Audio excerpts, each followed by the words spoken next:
Today's lesson is lesson number 47. God is the strength in which I trust. I really need this lesson today. I had a bit of a rough morning. I went for a run and I tripped on a rock. Got a bit of a sprain on my foot, a bit of a sprain on my wrist. Oh dear. I had to do some serious praying before I started today's lesson. And what I prayed for is God's strength. Dear God, speak through me. Let this be your video. Take my ego out of the way. Take all of my thoughts about myself out of the way. Let this be a blessing for every single person who listens today. I pray that it is, my friends. Let's read the lesson. If you are trusting in your own strength, you have every reason to be apprehensive, anxious, and fearful. What can you predict or control? What is there in you that can be counted on? What would give you the ability to be aware of all the facets of any problem and to resolve them in such a way that only good can come of it? What is there in you that gives you the recognition of the right solution and the guarantee that it will be accomplished? As I said, I really need this lesson today. It cannot be me and my strength. I need these regular reminders that it is not me doing the work. It is God's strength that I need to rely on. When I remember this, I can come out of the thinking of the ego and come back to thinking with God's mind. I can always trust God's strength. I cannot do this on my own. I cannot do life on my own, my friends. Never mind trying to do these videos. God is the strength in which I trust. Let's read on. Of yourself, you can do none of these things. To believe that you can is to put your trust where trust is unwarranted, and to justify fear, anxiety, depression, anger, and sorrow. Who can put his faith in weakness and feel safe? Yet who can put his faith in strength and feel weak? The choice is really up to us. Do we want to walk in the world of fear, anxiety, depression, anger, and sorrow? Or do we want to live in the world of God's love and strength? Let's read on. God is your safety in every circumstance. His voice speaks for him in all situations and in every aspect of all situations, telling you exactly what to do to call upon his strength and his protection. There are no exceptions because God has no exceptions, and the voice which speaks for him thinks as he does. Let's talk about it. God's strength is always there for us, but we need to call on it. We need to recognize when we are off track, when we're back in the thinking of the ego, and call on God's strength to help us to move over into his field of love and strength. That's what happened for me this morning. I was getting ready for the videos and I was feeling off center. I was not feeling very happy about how my hand was feeling and how my foot was feeling. And then I recognized that I was caught up in the world of the ego. I stopped and I said a little prayer. And when I do that, I am assured that God will deliver. He always does. There are no exceptions. Let's read on. Today, we will try to reach past your own weakness to the source of real strength. 4 5-minute practice periods are necessary today, and longer and more frequent ones are urged. Close your eyes and begin, as usual, by repeating the idea for today. Then spend a minute or two in searching for situations in your life which you have invested with fear, dismissing each one by telling yourself, God is the strength in which I trust. Now try to slip past all concerns related to your own sense of inadequacy. It is obvious that any situation that causes you concern is associated with feelings of inadequacy. For otherwise, you would believe that you could deal with the situation successfully. It is not by trusting yourself that you will gain confidence, but the strength of God in you is successful in all things. Let's talk about it. We'll come back to our practice periods at the end of today's session. But for now, let's review what we've talked about so far. I really like this part where it says, it is obvious that any situation that causes you concern is associated with feelings of inadequacy, because that's exactly what was going on within me this morning. I was feeling inadequate. I was worried that this video would not be a blessing for you.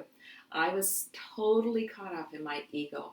I was thinking that it was Arlene that had to deliver the video, but that is absolutely not true.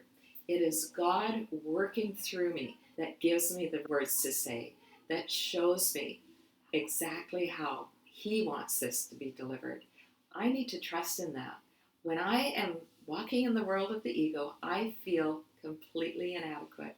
When I move over to the world of God and I say, okay, God, you take the steering wheel. I'm just going to sit in the passenger seat and let you lead the way, then I cannot go wrong. Let's read on. The recognition of your own frailty is a necessary step in the correction of your errors, but it is hardly a sufficient one in giving you the confidence which you need and to which you are entitled. You must also gain an awareness that confidence in your real strength is fully justified in every respect and in all circumstances. Let's talk about it.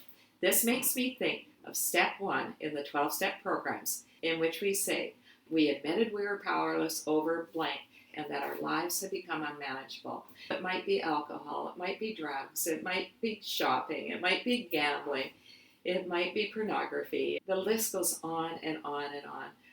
As I said earlier, for me, it can be overworking. It can be pushing myself too hard. It can be not feeding myself properly. We admitted we were powerless over blank and that our lives had become unmanageable. The recognition of your own frailty is a necessary step in the correction of your errors. That's the first step, but it is not enough. We need more. Let's read on to find out what that is. In the latter phase of the practice period, try to reach down into your mind to a place of real safety. You will recognize you have reached it if you feel a sense of deep peace, however briefly. Let go of all the trivial things that churn and bubble on the surface of your mind and reach down and below them to the kingdom of heaven. There is a place in you where there is perfect peace. There is a place in you where nothing is impossible. There is a place in you where the strength of God abides. Let's talk about it. This is step 2 and 3 in the 12-step programs. Step 2 came to believe that a power greater than ourselves could restore us to sanity. Step 3 made a decision to turn our lives and our wills over to the care of God as we understood Him. When we surrender the ego's will to the will of God, there we find perfect peace. This peace is not out there somewhere. God is not a guy in the sky. God is deep inside every single one of us. There is a place in you where there is perfect peace. There is a place in you where nothing is impossible. There is a place in you where the strength of God abides. God lives inside of us. God gives us the strength to do what He wants us to do every day. Let's finish the reading. During the day, repeat the idea often. Use it as your answer to any disturbance. Remember that peace is your right because you are giving your trust to the strength of God. Peace is our right. We were created to be in perfect peace and perfect love. I don't know that anyone reaches that place 100% of the time.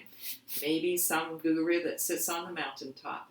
But this is a daily exercise for me to keep reminding myself that I can come back to this place of peace anytime if I just stop, say a prayer, practice meditation, and allow myself to come back to the truth of who I am as God's beautiful, beloved child. The same is true for you, my friends. Would you like to do the meditation together? If so, close your eyes, take a couple of deep breaths, and we'll begin.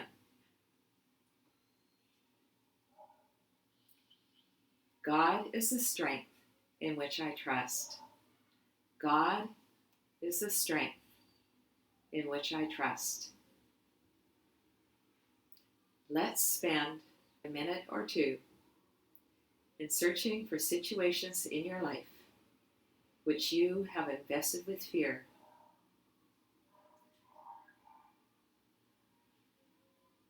I was afraid I could not do this video today.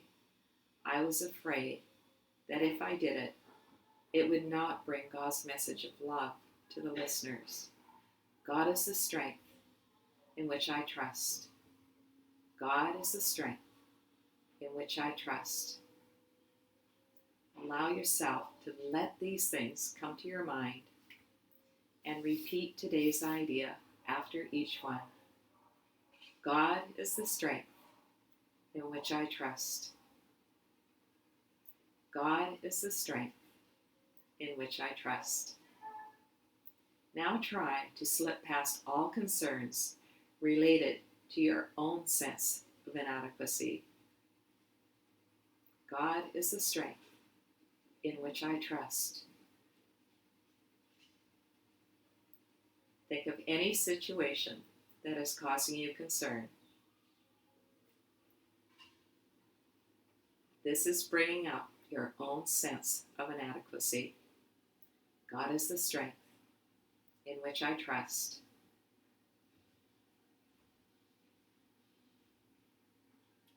Bring to your awareness that confidence in your real strength that comes from God is fully justified in every respect and in all circumstances. God is the strength in which I trust. Allow any concerns that you have, any sense of inadequacy, for each thing that comes up, simply say to yourself, God is the strength in which I trust. As you sit for your meditation, try to reach down into your mind to a place of real safety. You will recognize that you have reached it if you feel a sense of deep peace. Let go of all the trivial things that churn and bubble on the surface of your mind and reach down and below them to the kingdom of heaven.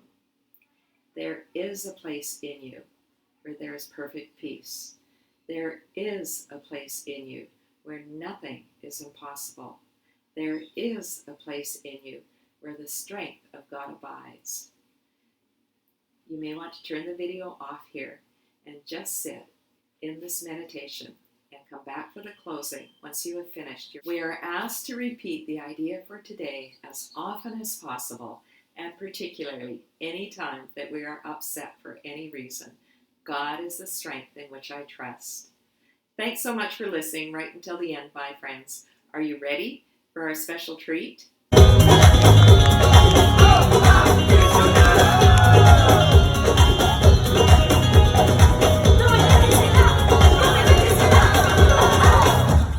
God is the strength in which I trust. Have a day of walking in God's strength, my friend. I love you.